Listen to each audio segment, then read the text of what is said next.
खाली झाले. मला जे जसं पाहिजे तसं व्हायला नुकसान काय व्हायला का बघा.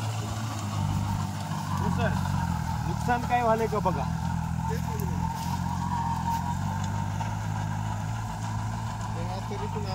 ऍक्च्युली काय सर ते काम एवढंच करतंय ते माती फेकते काय एवढं म्हणजे माझ्या हिशोबानं दिवसाकाठी हे 5 एकर काम करते सर व्यवस्थित. सुरुवातीला नवीन तुमच्या माणसाला 4-2 एकर त्रास होईल.